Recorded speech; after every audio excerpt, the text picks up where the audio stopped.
Hi, everybody. Welcome back to another edition of VCTV. I'm your host, Kyle Ellicott, and we've got a ton to talk about. So much has happened in the last 24 hours since our last episode of VCTV in the world. We have so many headlines. We have Bitcoin through the moon. We've got DeFi in terms of total lock value now over $22 billion in total lock value. 22 billion. When we started VCTV last year in May, we actually were at just crossing 1 billion. Come full circle, just starting here 2021, we're over $22 billion and rising. Bitcoin this morning has almost touched 40K, $40,000 USD, just as a note from the latest numbers we're seeing. And with that, we also got tons of headlines of new funding announcements, new technologies, and partnerships that have come into play. We're going to be talking about it all here today on VCTV, so get ready. And if you're liking what you hear today, or you would like to be on VCTV, do reach out. We'd love to have you as an investor share your thoughts and insights around different technologies, industries, and regions around the world, and provide your on-the-ground perspective to educate the VCTV audience on what's happening in the world, so investors can understand where to place their bets for the year ahead, and also entrepreneurs can know great opportunities and where to start building their next company, product, or service. And entrepreneurs, for you out there, what better way to start the year than joining us here on the virtual stage that we've built for you to pitch us your company, product, or service, to get real-time feedback, build foundational relationships with each and every one of us, and get exposure to the entire VCTV community as well. And in addition to today, we've got an outstanding guest. We're going to have a great fireside chat. I already know, because we've been talking pre-show a little bit here. If you do want to hear more VCTV, and not just from our guest and myself, but from all of our guests, check out the archive online as well. And a big thank you to the LATOKEN team and to Maria for making VCTV possible every single day and allowing us to come together from around the world to share with you what's happening. And with that, I'm your host, Kyle. Let's go ahead and get an introduction to the grandmaster of artificial intelligence himself, ladies and gentlemen, Gary Fowler. Welcome back. Wow, Kyle, thank you very much. I appreciate it. Great to be here. My name's Gary Fowler, and I'm a serial entrepreneur. I love artificial intelligence because AI is the new electricity. I've done 17 companies. I've been involved in a NASDAQ IPO, 2 unicorns. I was on the original management team at Click Software, which was sold to Salesforce for $1.35 billion about 19 months ago. And also, I'm the co-founder of Viva.ai, one of the top AI HR tech companies in the world today, partnered with David Yang, a billionaire from Russia. And I love quantum, write a lot, 108 articles as of this morning, because I wrote another one. And just in the last year, I'm writing 3 to 5 a week right now. So love it, just love AI. And I believe these are the most extraordinary times. We've gone through the pandemic.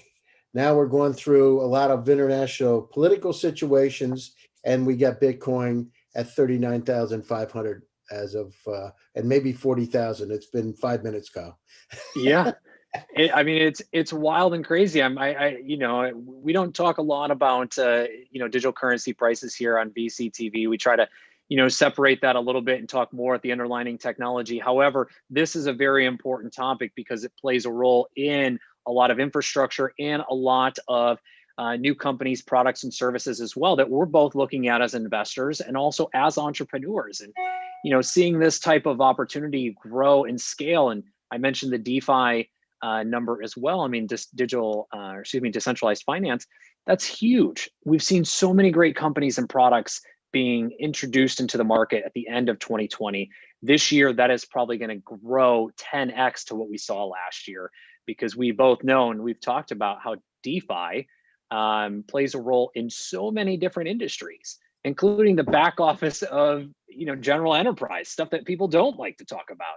And AI, quantum, and even AR and VR, which we'll get into as well today. But AI and quantum play a huge impact in the future of where digital currencies and the integrating applications go for the world. And Gary, I'd just love to hear from you. I mean, you're so excited about AI and quantum. What does this all mean? Where do we go with these two technologies, the good, the bad, and the ugly, as to what's going to happen?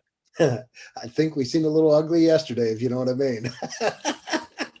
We did, unfortunately. Dude, And yeah, and AI plays such an impactful role. I mean, I'm looking at, sure. decentralized applications, or dapps, as we'll refer to them for the rest of the episode, are the future of applications in a big way, right? Decentralized or distributed.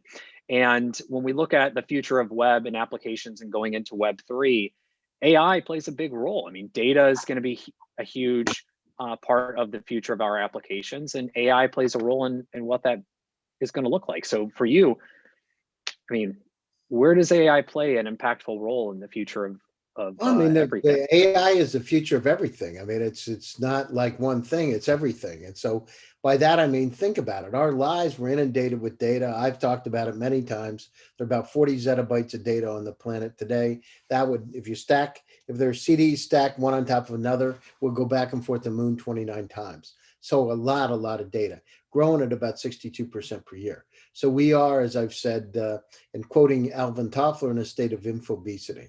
We're just inundated. We can't even go down through today. Look at our own personal cloud. We've got about 300,000 items, each one of us, in our own personal cloud. Well, in comparison to the higher World Wide Web in 1996, there are only 257,000 websites. So each individual here has more information in their own personal cloud than the entire web. Now, think about all the email addresses, all the files, folders, Telegram, WhatsApp, Slack, Messenger, all the repositories, could be 20.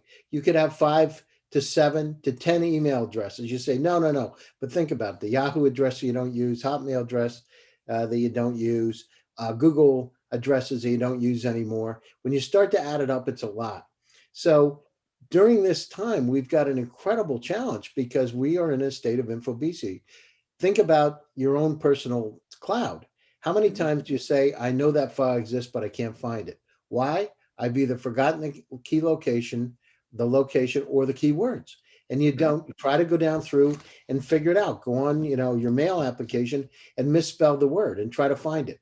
So we need to come up with AI assistants that truly can help us organize our life. And so by that as a smart assistant, but really we're moving into unsupervised AI, into intelligent assistants. And then what I mean by that is it can understand what the kind of things that you want, not set up based on rules, but literally understand what kind of behavior you exhibit, things that you like to be able to help you. And so 300,000 items today, Kyle, but it's forecasted based on that trajectory that in 5 years, there'll be 10 million items that each one of us will have in our personal cloud.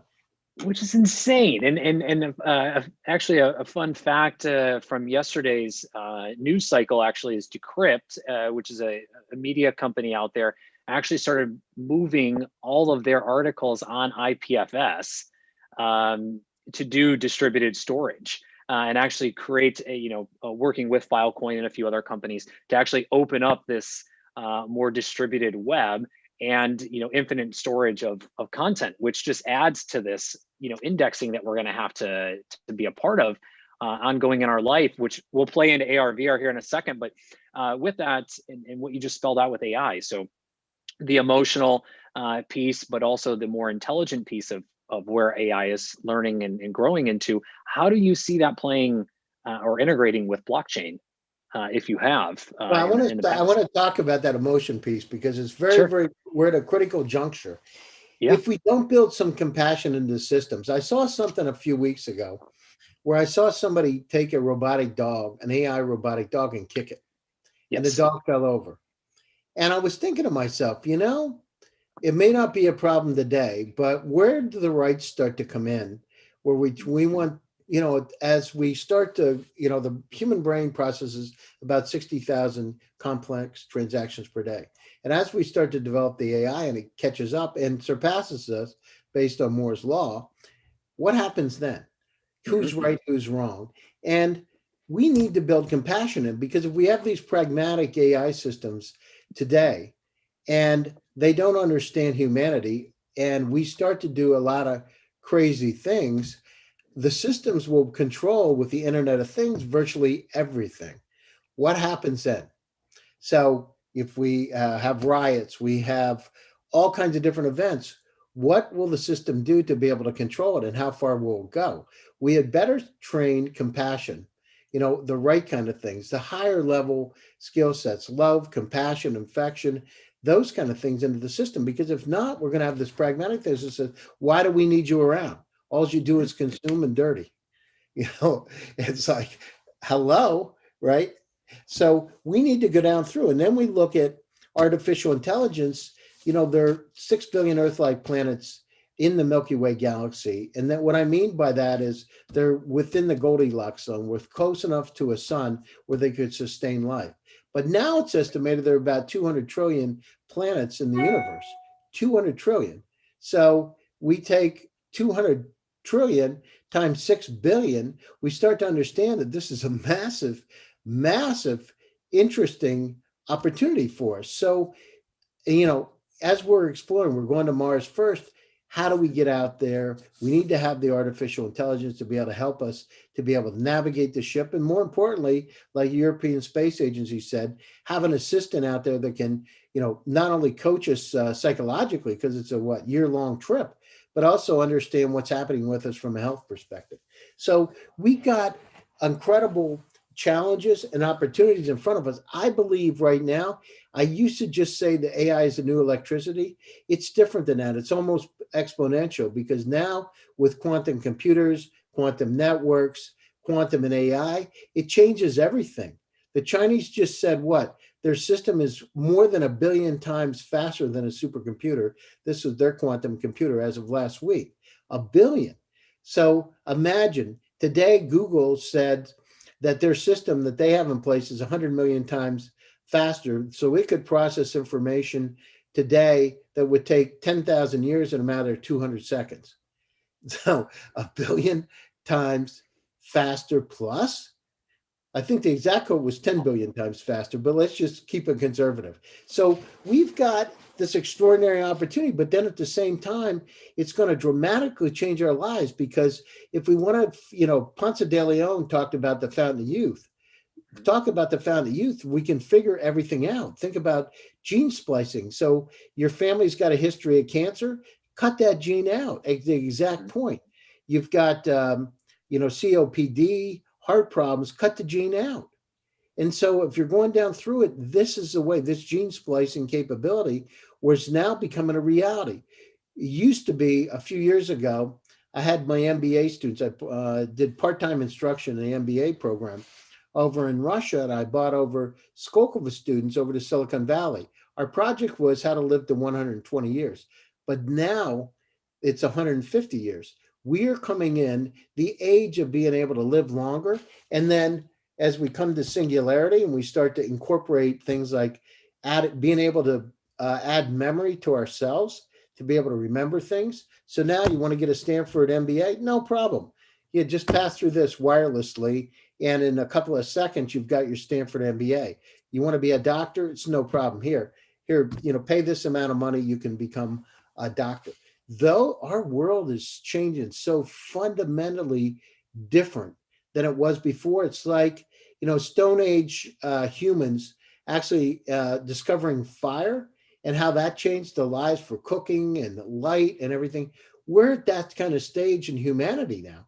And as we've gone down through the digital transformation, which you and I talk about regularly, we're changing everything. Look at VCTV here, bringing the world, out to literally the far reaches of the planet Earth to give people access to information that they normally would never get. This is incredible. This is the digital transformation. And, as we've gone down through this pandemic, Kyle, and people have said, I'm lonely, I'm at home, I don't know who to talk to. We've given them hope, a home. What you've offered them is a place to grab the knowledge, to meet and greet. And I think, that I remember when I, first got on Zoom now 5 years ago, and I got on with the founder of Zoom, Eric's, one of his VCs said, hey, you got to try this out. My friend said, don't do it. I got Skype. Why in the world would you need something else? I said, because this stuff's really good. Oh, no, you don't need it. And I remember it was free at the time. I set it up. I would send links out. And David Yang and I were some of the, early users of Zoom. Now look at it.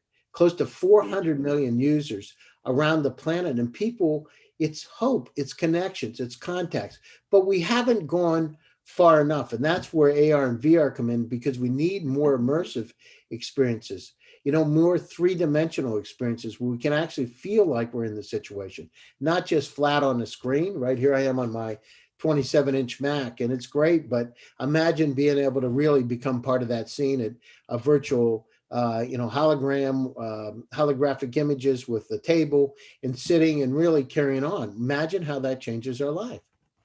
Yeah, it's a good point. And one of the words that's being tossed out a lot right now, and it's a little early in its days, but we're seeing it play out, is metaverse. Right, we're talking a lot about a metaverse. Noble, who's a part of the VCTV family, has spoken about it as well with his background in gaming and NFTs and the like. And would love to hear your thoughts. I mean, Decentraland and Sandbox, Upland, and a few others. These are all companies that have really begun to open up this world of a metaverse for us to kind of live in. Very similar to the early days of Second Life and The Sims, and now this is a more thriving. Was that movie a long time ago? Was it Tron? Yes. So if anything, there's the progression. So we had Tron and Logan's Run and a few other great movies that showed us what could be in terms of this metaverse or this digital life, and then come into The Sims or SimCity, taking it all the way back to Maxis. Sims and what they put together, and then Second Life, what it introduced us to then World of Warcraft. Notice this is all gaming. To now we see actual worlds, right? So you've got Decentraland and Sandbox, and again Upland and others I've mentioned, where it's not just a game. I mean, you can now buy things like NFTs, so non-fungible tokens, whether that be art or music or real estate.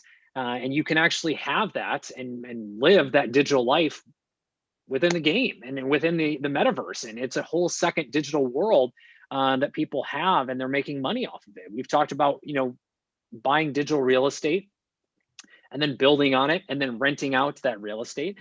Art, there's a ton of art galleries in Decentraland as well. For the metaverse, when we go back to AR, VR, I mean, do you see this as something that will quickly progress and take us out of the browser and put us into the virtual headsets where, you and I are doing, VCTV with Maria, for instance, in a more virtual immersive experience? Or, is that something that, we're a little too early for right now? I mean, look what's happened over the last year. So, I mean, talk about moving in the direction of the metaverse.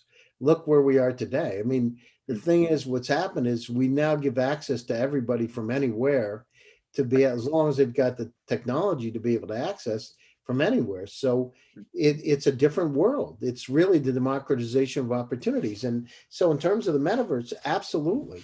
I mean, it's part of it. On one side, we've become so addicted to our phones and the technology that we've become one with it. In a sense, we are now achieving some part of singularity by having our phone. Our phone is an extension of who we are. We didn't think about it. How many times do you pick up your phone every day? I mean, 150, 200, 500? A lot, Too right? many. Too many.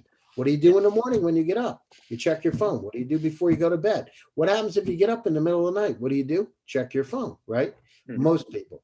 And so we're moving in that direction of the metaverse, and we've been driven to it because of the coronavirus, because we understand our frailties, and quite frankly, we don't want to die.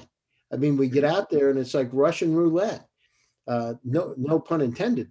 But, it's really changed the way we look at things, because if you go out to a restaurant and it's a crowded restaurant, you could have a situation catching coronavirus, or now the accelerated version from the UK, and die. So we've been forced, before people really putting their feet down and saying, we're not going to do this. We're not going to have remote employees. It's not going to work. How do we know what they're doing? Now the situation is, if you don't do those things, you've got a serious challenge. It's like masks. If you used to wear a mask like that, if you could get in a bank and put a face mask on, they'd put you in jail for bank robbery. Now situation, they put you in jail for not having it. hasn't the world changed? So the Right. metaverse is coming. We're coming closer and closer. And as you know, the AI is exponentially growing and growing and growing in the capability. Our desire to enjoy a digital life like we are right now, Kyle.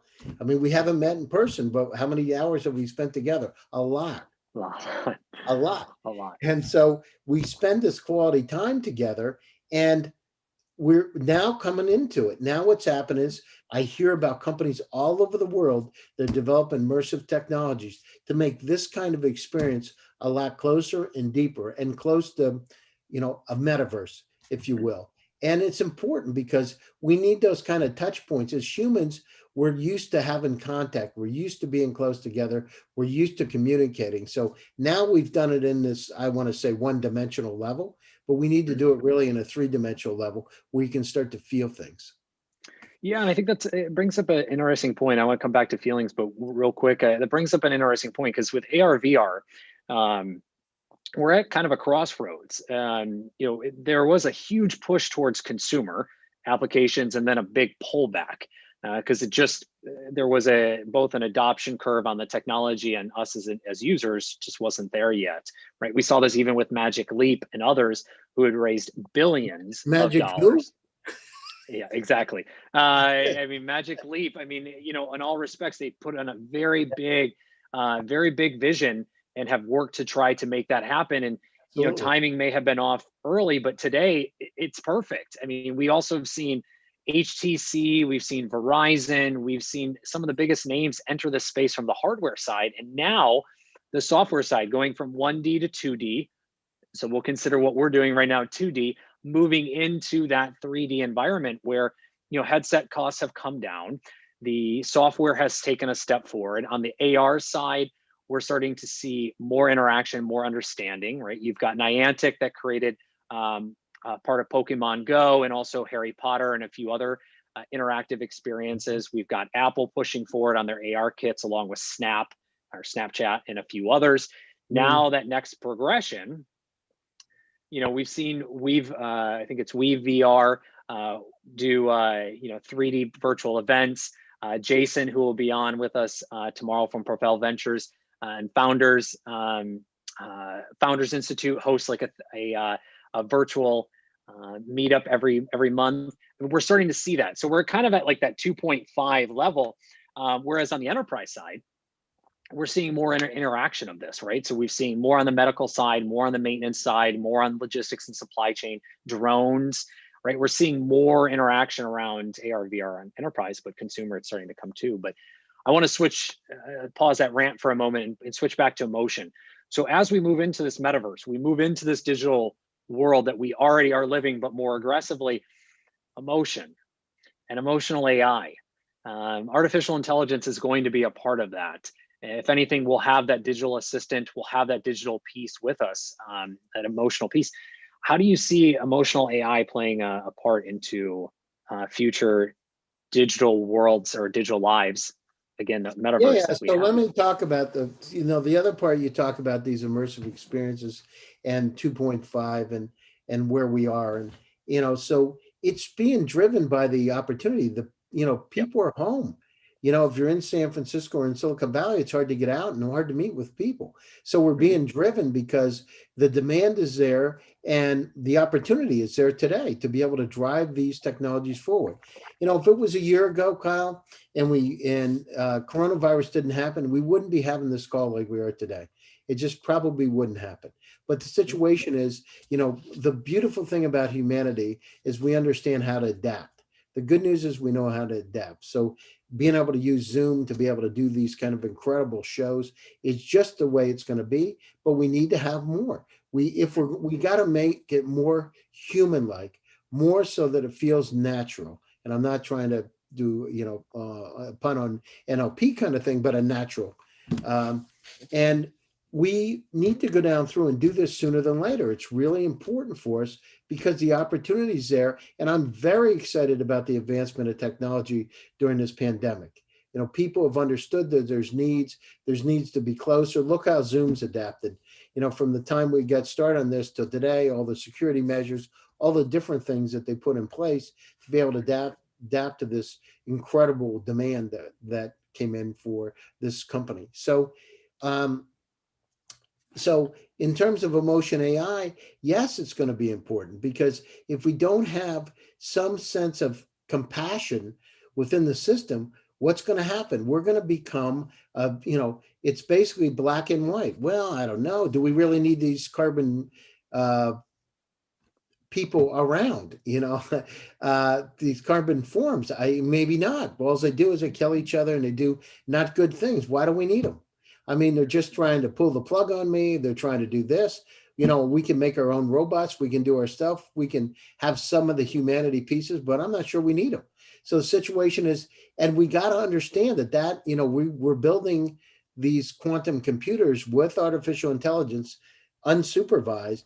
They're going to have control, ability to touch everything from IoT in your house to, I mean, literally to the power grid, to defense. So we need to make sure that we have some compassion there, because if not, I mean, it's going to be black and white. We don't need you. Why do we want to have all these problems? You're polluting the earth. You're not making it any cleaner. You're destroying it. The ozone is being destroyed, et cetera.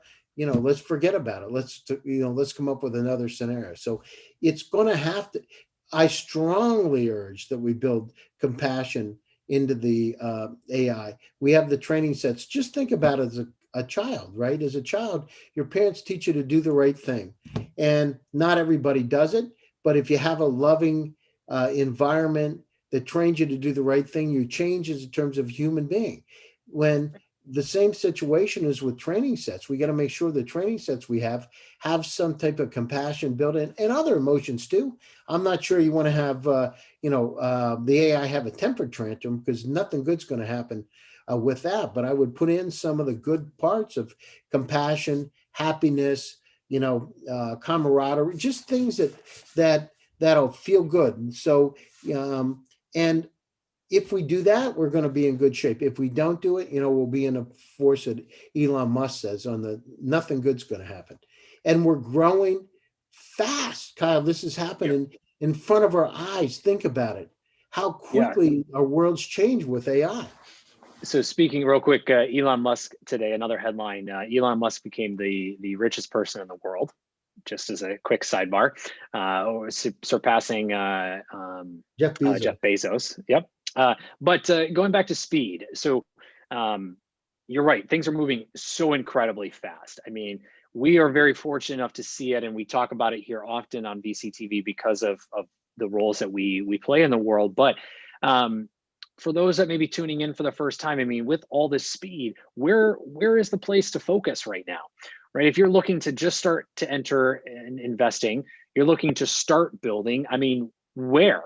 Where do you begin? If you could pick, maybe aside from AI, because in all fairness, yeah, sure, you are the grand master there. So outside of that, maybe one or two other areas do you see that are fast progressing but are still open for people to get into, whether again from the investing side or the building side? Well, I mean, the situation is virtually AI is everywhere. So, Right. when I say it, I'm not talking to, it's a very, very broad category. And if you don't have it, it's probably not that interesting for the most part, from my perspective. And, when you net it down, most of these systems have algorithmic math that's migrated towards some type of machine learning, kind of a deep learning model. So it's not that it's not happening.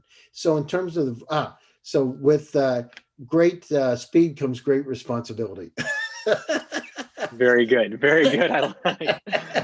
I like it. I like it. So we got to go down through, and from our standpoint, what we got to do is we've got to understand that, as we're going down, moving forward in our life, we've got to go down through and have these systems in place that we develop with the compassion, that understand, and certain types of markets. So what's really hot? So I just did a panel on drug discovery where they're using artificial intelligence for drug discovery. So they're not using the bench models, but really the models that have been developed by Pfizer on IBM Watson to make the coronavirus come in instead of 2 years early, right? With 90%, 5% rate of success. And so we need to go down through, and we need to use those technologies to help us think about the applications, for medical research. all the kind of things from these little robots inside your system that can clean out the cholesterol, detect where there's a heart problem, fix it. You know, it's just it's a world that's opened up, and everybody wants to live longer. Having those kind of systems in place, imagine 3D printing of organs, which I know some of it's already started, but having the capability to develop organs out of your own tissue is incredible. So I'm excited about that. Farming, think about it from a farming, so it's across the board. So farming, think about it. Smart tractors, drones, IoT, so sensors out in the field, a gene splicing, gene splitting, genome, understanding how to make, resistant crops that have fatter tomatoes and tastier and that kind of thing. Hydroponics, because of the population has quadrupled in the last 100 years. It'll be about 13 billion in another one. It's a 8 billion now, 8.1. It'll be about 13 billion by the end of this century. So we've got to get down through and come up with better ways of growing, right? As the temperatures go up, we've got to be able to have things like hydroponics, how to be able to grow better. And if we're going to terraform other planets, we got to understand how to use those technologies, because you're in a ship for a year flying to Mars. You got to have food. So we need to continue to evolve that way. In terms of clean tech, we got to clean up the mess that we've made, and it takes from the time we get started. The mess that we made now will start to show up in 20 to 30 years. The bad part of what we've done today. So cleaning it up. Our air is bad. The potable water that we talked about it earlier, the amount of drinking water that we all have, the availability of it is going down. I mean, as we said it just 2 days ago, water is now a commodity, right? And I talked about this 15 years ago. We're going to start selling water by the barrel. Well, that's one of the things that's out there. Why?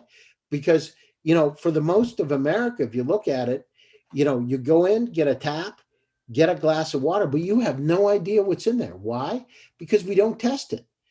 People could live in their house 15, 20 years and they have never tested the water in their house. How do they know if it's good or bad? Why not have sensors in the house, IoT sensors that can make judgments and course correct? These are like simple applications of it. We, as we're going down through it, so medical, space tech, of course, look at Bezos, Richard Branson, Elon Musk, and our quest to go to space today. And there's 3+ governments. But it's a great opportunity for us. And so space tech, supply chain, we laugh about the toilet paper issue, but it's really crazy. I mean, we've developed quantum computers, but we can't figure out how to get a roll of toilet paper in San Francisco. Now, what's wrong with that picture? And so understanding being able to look inside to the supply chain to figure out what's happening, where it is, what place, at what time, and where's the problem? Is it from the manufacturer coming out? Is it before? Is it the paper company that can't supply the raw wood to be able to turn it into paper? Where is it, and how can we course correct very, very quickly? We talked about just-in-time inventory. Well, that doesn't work with toilet paper, right?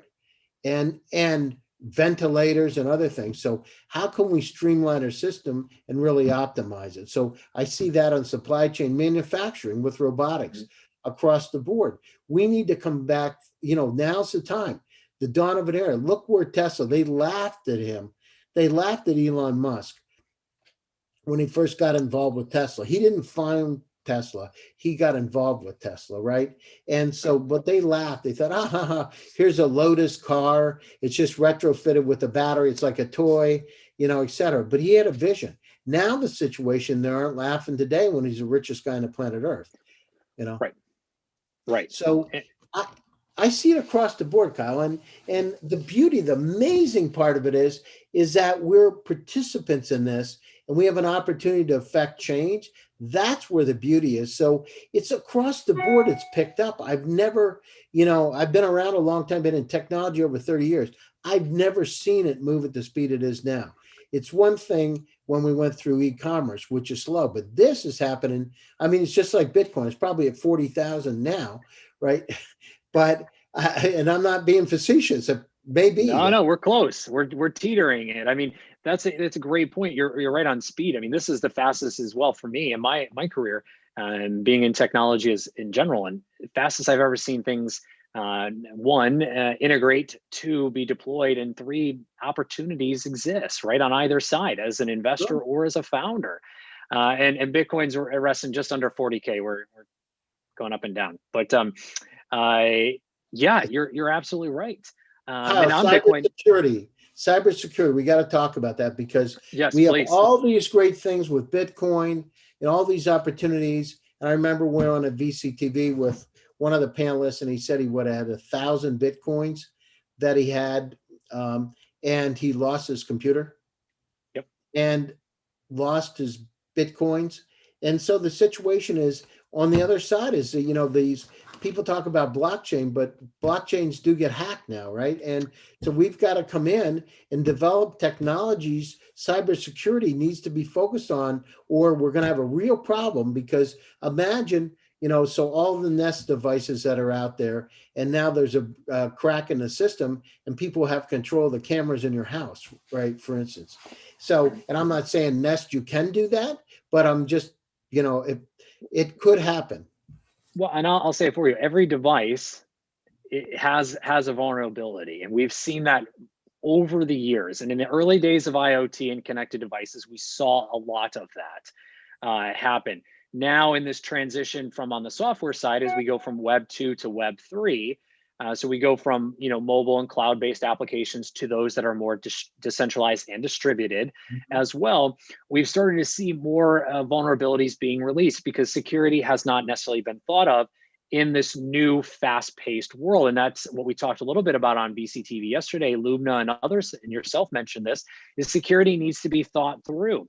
It needs to be put in first with the development of that application, right? In your stack as you're building an app, you need to think about these things and importance of security.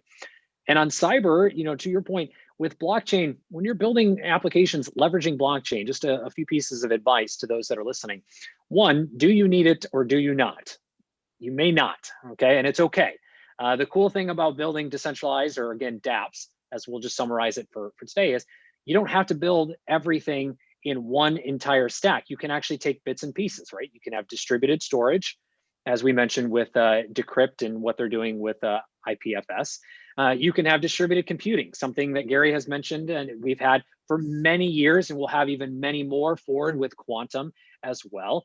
And as we move into that, again, security needs to be thought about, and that's when blockchains go into public and private, permissioned, permissionless. So if you decide you need blockchain as a part of your application, do you need it as public or private? Because when you do any kind of transaction with it, whether it be a transaction proper or it's storing of data and et cetera, that's stored on chain in most cases by default. So that means it's there. Now it's protected, it's hashed, et cetera. And I'm summarizing, so apologies. I go deeper on this on another subject or on another time here on VCTV, but just for today, it's somewhat protected, but a transaction is still there, which leads into the enterprise and why a lot of enterprise blockchains are more permissioned, more private, to hold back that. So you can't necessarily see that company A and company B are transacting, which is also a huge opportunity to those that are listening. Enterprise blockchain applications are an open world. But again, back to your point, Gary, sorry for the sidetrack. No, go ahead. Cybersecurity. Yeah, no, I just, so now with quantum coming in, it's a whole new level of, understanding and quantum networks, quantum computing. I mean, and they're going to be able to go after systems very, very quickly. And, I'm sure that nations have quantum computers in existence. And I mean, it's, I can envision a time where, countries will have a quantum computer. It's like, the ultimate protector, right? Or offender. And so we've got to be careful. I suggest we look at how we can work together and, for the good of humanity, and not how to be able to pull ourselves apart. So what can we do? We got a lot of things to face. It's funny. We talk about, funny things from a space perspective. Asteroids impacting Earth was the reason the dinosaurs died, right? Why don't we figure out how we can work together to kind of thwart those kind of catastrophic events using technology that we have instead of thinking about how to destroy one another. Let's figure out how to use it for the good. How can we take something to make humanity a better place? How can we help treat each other a better way, increase the standard of living? And it's happened, just in the last year with this digital transformation. As I said, opportunities have gone in a lot of directions. People that normally would not have them. And I'm not saying, Kyle, it's for everybody. There are some places in Africa where they're just using mobile phones, right? I mean, that's their computer. Right. But the situation is, at least we've taken a quantum leap forward. Right, over the last year, we've distributed those opportunities out around the world, and now we can mine them and help them become global companies. So I'm very, very excited about that. So if we look, I'm a positive kind of guy. I look at the positive aspects of society in general, and this is a great thing, because we can put our own, as Steve Jobs said, dent in the universe. Let's take those opportunities. I've talked to incredible entrepreneurs from Africa, AI entrepreneurs from Africa, from Australia, from all over the world. I used to think they were really in a couple places, in Israel, Russia, Ukraine, Belarus, but I was wrong, because there's incredible talent distributed out there. And because of you and VCTV, we've been able to find those opportunities, incredible opportunities, because they now have a voice, somebody they can listen to and somebody they can talk to coming in. So that's really, really powerful, because it's a platform that connects the world together. Absolutely. And there, Gary, we could talk for hours, as we both know, on so many of these topics. And I'm excited to see where and how quantum continues to progress. AI, we know, plays so many roles in so many different industries. It will also impact, dapps and decentralized applications here in the future.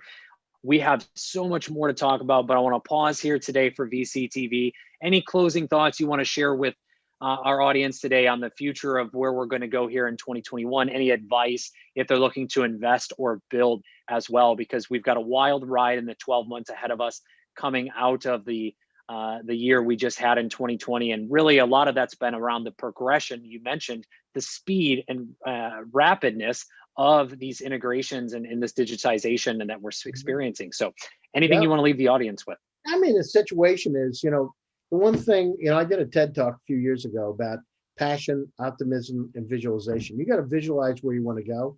The situation is, the people who succeed are people that believe in their dreams. I was with Andrew Straczynski, who's a radio man of Rupert Murdoch and the brother of founder of Google, Carl Page, in a meeting. And one thing they said, I'll never forget it. He said, I analyzed 3,000 top entrepreneurs. And I said, what's one characteristic that entrepreneurs have that around the world, the best ones? And he said, amnesia. I said, what do you mean? He said, they don't focus on the past. They only look at the present and the future. And so that's about life, because the past drags you back. Don't think about all the bad things that happen. Think about how you can make a dent in the universe. So that AI is the new electricity, unsupervised, semi-supervised, machine learning, deep learning. Focus in those areas, because those areas will help you, with your future, help you make your dent in the universe, and help put money in your pocket. So I think there's an incredible opportunity. You can reach me, GSD, Get Shit Done Venture Studios. You can reach me on LinkedIn, Gary Fowler, Twitter, Gary Fowler. I write a lot of articles. You can just text Gary Fowler, GSD, or AI. You can at LATOKEN, you can find me on the website there. Feel free to contact me. This is a great time. It's a great time to get shit done. And Kyle, you're an amazing guy. You are the ringmaster and the leader, and I'm humbled to be here in your presence. Thank you, Gary. Thank you so much. I couldn't do it without you. Couldn't do it without the team and Maria and everyone else that supports us as well, and all of the VCTV family who comes and shares their time with us each and every day. So thank you as well, and very excited, even more excited to continue today's discussion here over the next few weeks as we dive deeper into each and every one of these topics. And as we close out, DeFi total lock value is just over, again, $22.8 billion. Here, we started the year just a few billion shy of that, to show you how fast we've grown in just a week entering this year. We're also going to be closing today's episode just shy of $40,000 with Bitcoin, which has seen a huge rise today. Super exciting. We'll be talking more about that and the underlying technologies and impacts it has on other industries around the world here in the coming coming week as well. And again, thank you, Gary, so much. And to your audience, thank you so much for tuning in. If you like what you heard, click subscribe, give us a thumbs up, check out the archive as well to hear not just more from Gary and myself, but also all of our speakers that we bring together from around the world to share their thoughts and insights and on the ground perspective around different technologies, industries, and regions around the world to help educate you as investors to know where to start placing your bets, and as entrepreneurs, where to start building and help encourage you in your journeys as you develop your company, product, and service. And what better way to share that with us here as individuals and investors on VCTV and with the community than joining us on the virtual stage. Reach out to the team and or myself, and we'll love to find the right spot for you as well. And a big thank you to the LATOKEN team and to Maria for making VCTV possible every single day. I'm your host, Kyle Ellicott. You can find me everywhere online at Kyle Ellicott and on all social media, just like Gary as well. And do reach out. We'd love to hear from you. And please do remember to add context as well, so we know where you met, what you want to continue the conversation about as well. With that, I'm your host. Thank you very much, and we'll be back.